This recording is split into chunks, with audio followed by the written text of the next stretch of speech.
Hello and a very good morning. You're watching Breakfast News on Rajya Sabha TV. I'm Tina Jha. These are the headlines we are tracking this morning. Prime Minister Modi's historic address to the US Congress underlined strong Indo-US relations, indirectly targets Pakistan for being the breeding ground of terror.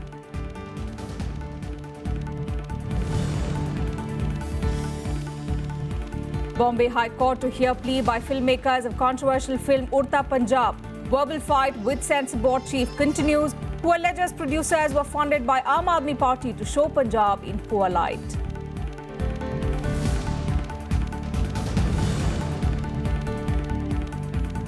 Monsoons hit Kerala a day earlier than predicted. Heavy rains lash many places. Monsoon now likely to hit Maharashtra coast in a few days.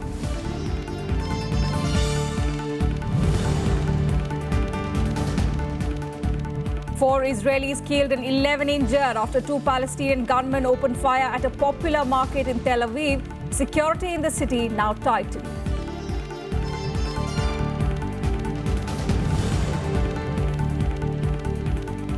And Maria Sharapova banned for 2 years by the International Tennis Federation after failing drugs test. She will now appeal the ruling in the Court of Arbitration for Sports.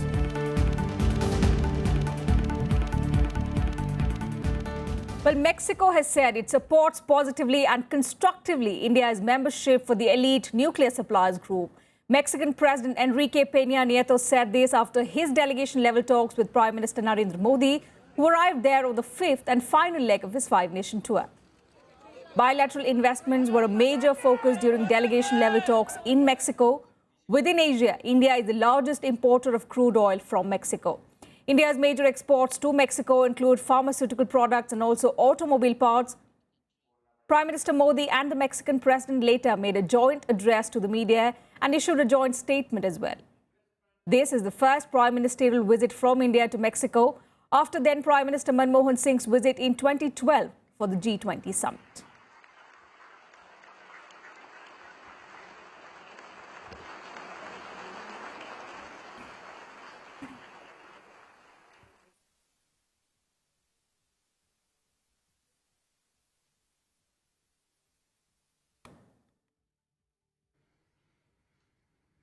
So Prime Minister Modi is in Mexico at the moment on the fifth and final leg of his five-nation tour.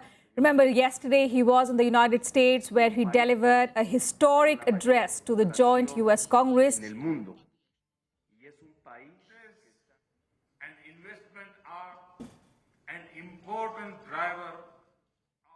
So Prime Minister Narendra Modi, as we told you, made a historic address to a joint session of the US Congress yesterday.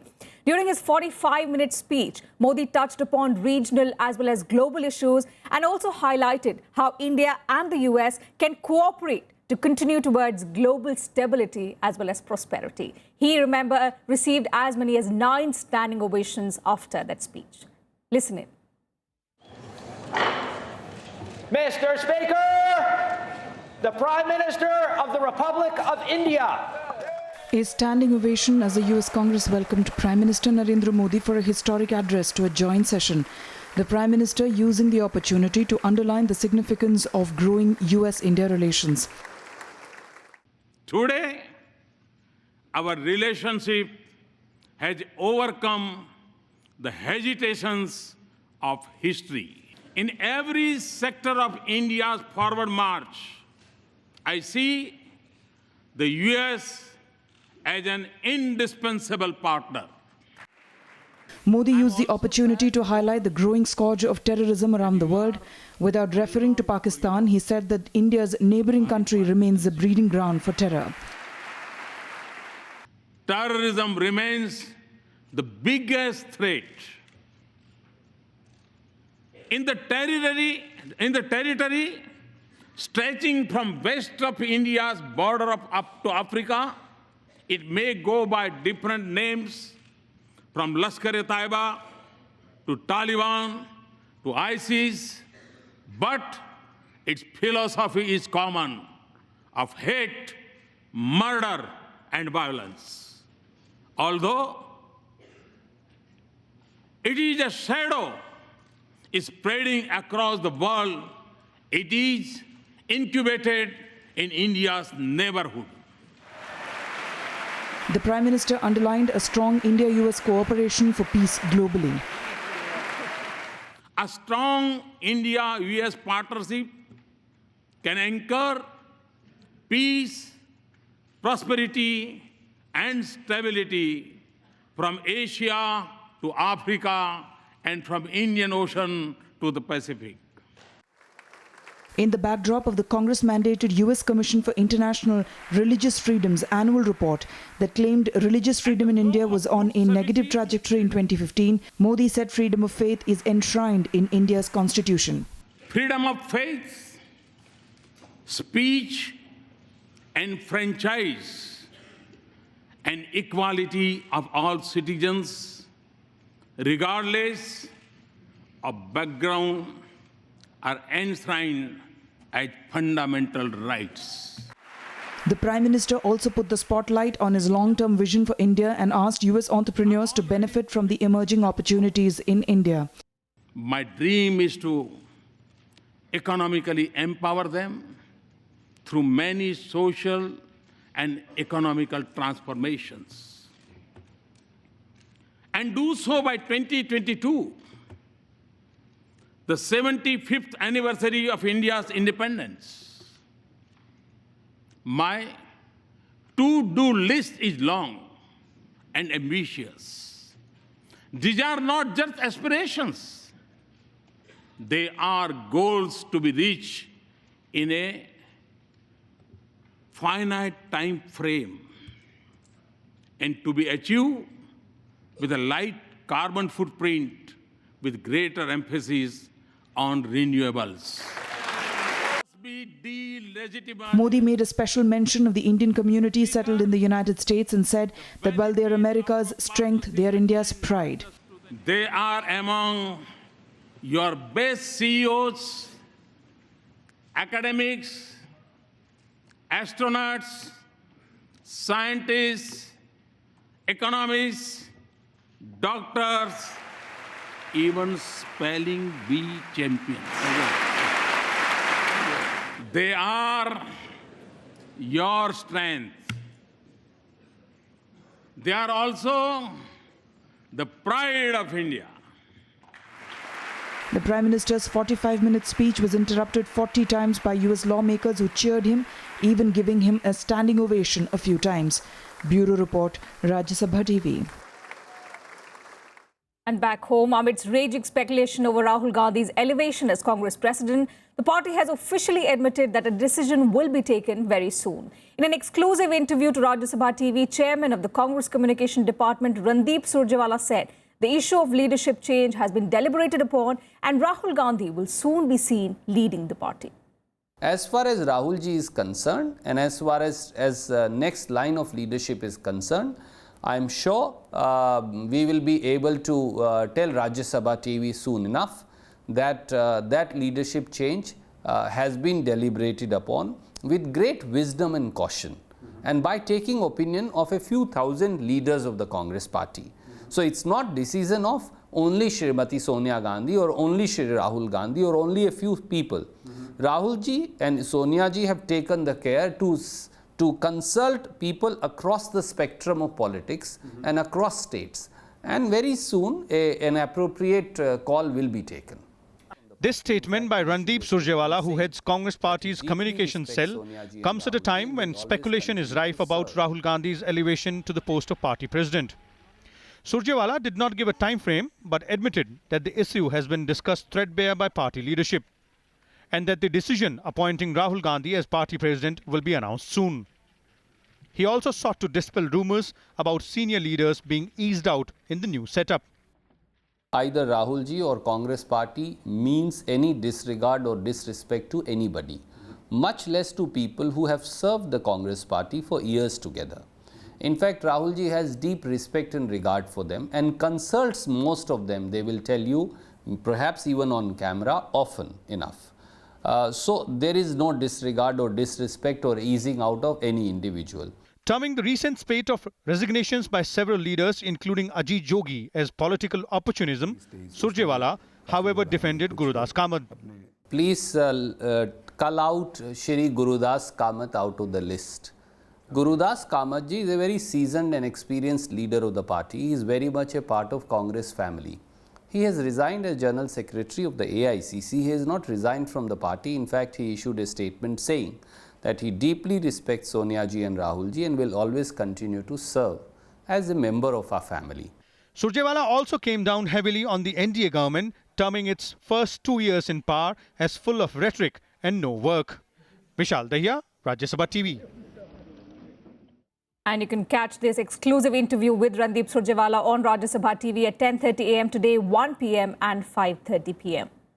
Moving on, controversy surrounding the content of upcoming film Urta Punjab has now reached legal doorsteps. Many film producers, directors have come up in support of the film. The Bombay High Court will today hear a petition filed by the Panther Films. Here's an exclusive report. Filmmakers uniting against censor board over its censorship of the film Urta Punjab. Led by producer Anurag Kashyap, filmmakers Mahesh Bhatt and Mukesh Bhatt, among others, allege that the board is intentionally delaying the clearance of the film. Several actors have also come out in support of the movie. The censor board chief Prahlad Nihlani has alleged that the producer of the film was offered money by the Aam Aadmi Party to show Punjab in poor light. It is meant to be a certification board. It's not meant to be a censor board. We want someone we can put our point across with, and we don't want to cut our films. The way Mr. Nihlani has been dealing with it, it is not just distressing, it's financially distressing on us. It is literally breaking our backs and confidence. A lot of producers and studios are not attempting to encourage and go out and support a cinema that makes sense to a whole lot of us. It is tragic that one of us goes and becomes the toady of some powers which want to muzzle us. We live in the age of information and technology. और अगर हमारे generation को, youth को inform रहने की इजाजत नहीं है तो शायद कोई परेशानी है. Censor board chief Prahlad Nihlani, on the other hand, dismissed allegations that he was under any political pressure from the Punjab government over the release of the film. नहीं, सर्टिफिकेट जब कट्स देंगे, सबमिट करेंगे, हम immediately certificate देंगे. The film producers had moved the Bombay High Court seeking a copy of the order passed by the revising committee suggesting cuts in the movie and the removal of the reference to Punjab in it. After getting the copy, they said they would like to study it and decide on whether to challenge the changes suggested in it. Shyam Benegal, who heads the government-appointed Censor Board Revamp Committee, viewed the film and said it was technically well made. Thank you. Are you asking me technically, do I like the film? Yeah. Is that what you're saying? Yes. It's a very well-made film. Meanwhile, the Indian Films and Television Directors Association, led by President Ashok Pandit, demanded Nihlani's apology for his allegations against Anurag Kashyap. फिलहाल एक घंटे पहले प्रहलाद निह्लानी जी ने कहा कि ये film जो है किसी पॉलिटिकल पार्टी ने फंड की है और डायरेक्टर जो हैं अनुराग कश्यप जी को पैसे दिए गए हैं ताकि वो पंजाब में पंजाब की बदनामी करें. हम इस स्टेटमेंट को कंडेम करते हैं, पूरी जोर शोर से इसको कंडेम करते हैं और हम डिमांड करते हैं एक apology from Prahlad Nihalani. Anurag Kashyap, who is the face of the fight against the censor board, said he will try his best to release the film without cuts on its scheduled release date of June 17. Bureau Report, Rajya Sabha TV. So the row with the film only getting bigger by the day. We'll have to wait and watch and see what the Bombay High Court has to say on that matter today. Moving on, a special SIT court is likely to pronounce the quantum of sentence in the Gulberg society massacre case today. The court had convicted 24 people in the 2002 massacre case and acquitted 36 others. 69 people, including former Congress Member of Parliament Ehsan Jaffrey, were killed in the Gulberg society during the 2002 Gujarat riots. Now, while pronouncing the judgment, the court declined to have any evidence of criminal conspiracy and dropped charges under Section 120B of the Indian Penal Code.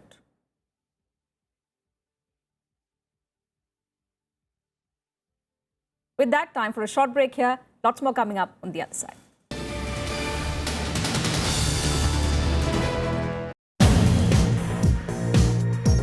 Welcome to this episode of Eureka. We are with us Dr. Ajit Kembavi. The IAU provides a truly wonderful platform in which various matters concerning the systematic development of astronomy are concerned. The fact that I am a vice president gives me the opportunity to push more and more Indian astronomers into it. And because we have to get into positions where we can influence very long-term policy. Watch Eureka with Professor Ajit K. Kembhave, Vice President, International Astronomical Union, only on Rajya Sabha TV.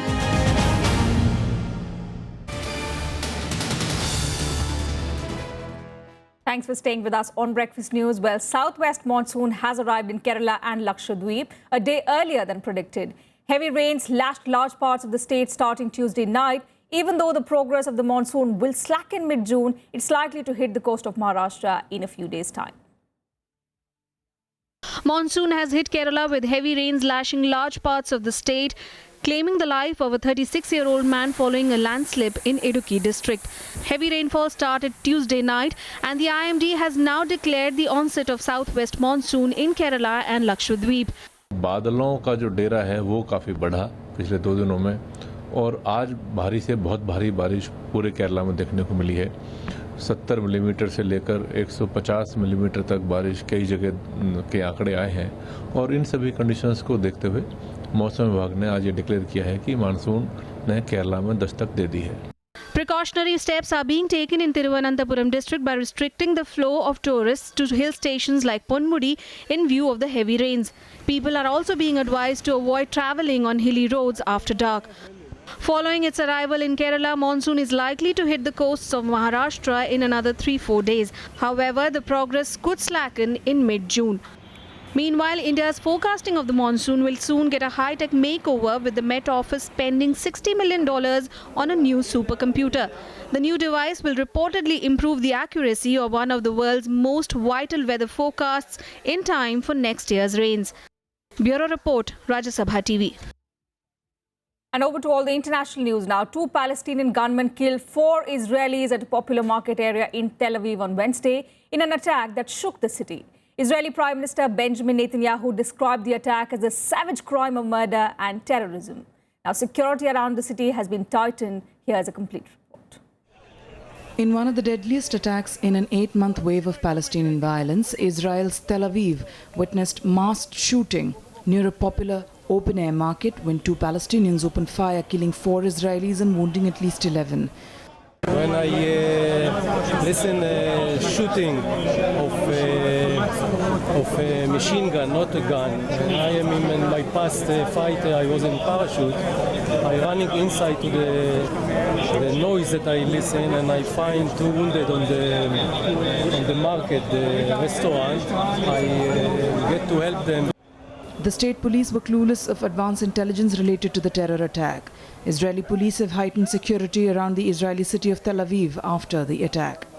Both gunmen were apprehended and 1 wounded during the shoot. Police have identified both gunmen as Palestinians from a village near the city of Hebron in Israeli-occupied West Bank. 2 terrorists opened fire at a very busy mall, shopping center and restaurant area in the center of Tel Aviv. Immediately, police units were dispatched to the area and responded and engaged with those 2 terrorists. One of the terrorists was shot at the scene and arrested, and the second terrorist was shot at the scene and arrested as well. We're focusing on understanding where those terrorists came in the Tel Aviv area from, if they were from Judea and Samaria, the West Bank, or they were familiar with the Jerusalem or Tel Aviv area. That's something which is part of the ongoing investigation. But we've taken control of the situation and we're preventing any further terrorist attacks this evening in Tel Aviv. Heightened security will continue no doubt this evening as well as tomorrow morning. Israeli Prime Minister Benjamin Netanyahu, along with the Defense Minister, visited the market area, calling the attack a savage of murder and terrorism. He said his government will take decisive steps against such attacks. This is a savage crime of murder and terrorism in the heart of Tel Aviv. It's done by criminal terrorists who don't value human life, who are willing to murder innocent citizens. I think a larger tragedy was avoided by the resolute action of citizens, of security people, police. We're going to take the necessary steps to attack the attackers and to defend those who need to be defended. In the last 6 months, Palestinian attacks have killed 31 Israelis and 2 visiting US citizens. Israeli forces have shot dead at least 196 Palestinians, 134 of whom Israel has said were assailants. Others were killed in clashes and protests. However, the frequency of Palestinian street attacks in Israel have slowed down significantly in the past, but the situation remains tense.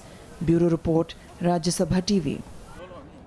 And on to the United States. Despite Hillary Clinton claiming victory in the Democratic presidential race, her rival Bernie Sanders has told his supporters that he will go on campaigning. Sanders is refusing to accept the electoral mathematics that give him no viable path to victory, even as experts say he should join Clinton to unite the party. Meanwhile, Clinton is looking ahead to the November general election as she intensified her assault on the presumptive Republican nominee, Donald Trump. Hillary Clinton may have claimed her place in history as America's first female presumptive presidential nominee, but her rival Bernie Sanders refuses to give up. Despite the overwhelming odds, the Vermont senator pledged to stay in the race through next week's primary in Washington, D.C. Next Tuesday, we continue the fight in the last primary in Washington, D.C.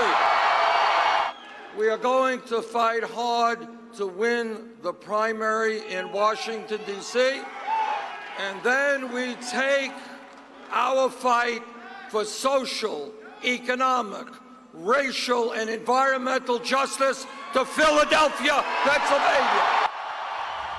With her win in the Democratic primary in New Jersey, Clinton cemented her hold on her party's nomination. She went on to win South Dakota and New Mexico, while Sanders found victory in the Montana and North Dakota caucuses.